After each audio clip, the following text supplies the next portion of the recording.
sama 2.000. Oke, boleh 200.000. Bank Indonesia Kantor Perwakilan Sumatera Selatan membuka layanan penukaran uang baru di sejumlah pusat keramaian.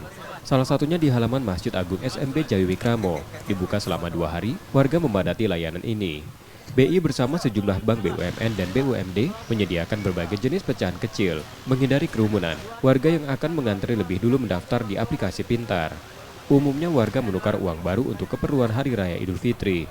Banyaknya warga yang mendaftar, namun jumlah uang baru terbatas, membuat mereka hanya dapat menukar dengan pilihan pecahan tertentu.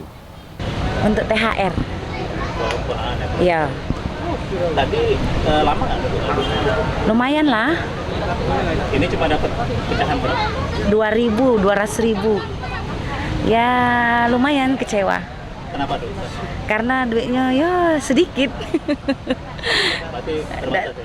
Nggak bisa diapa-apakan lah, cukup untuk pegangan mir. Yang ngarepnya tadi dapat banyak sih mas, dapat 2,5 juta kayak itu kan, pecahan 5.000 sama 2.000 kayak itu. Akhirnya cuma dapat 200.000 ini tukaran dia. Kecewa nggak? Tahu? Ya nggak juga sih kan, soalnya kan karena banyak antrian kan, banyak yang butuh juga kayak gitu. Ya pengennya stoknya lebih banyak lagi kan, jadi kan semua orang kan dapat kebagian kayak gitu. Ya. Sebelumnya BI Sumatera Selatan juga membuka layanan serupa di 145 titik perbankan di Sumatera Selatan. BI Sumsel memperkirakan kebutuhan penukaran uang kartal dapat mencapai 4,1 triliun rupiah sejalan dengan peningkatan aktivitas perekonomian. M. Rizky Nurmizan, Kompas TV, Palembang, Sumatera Selatan.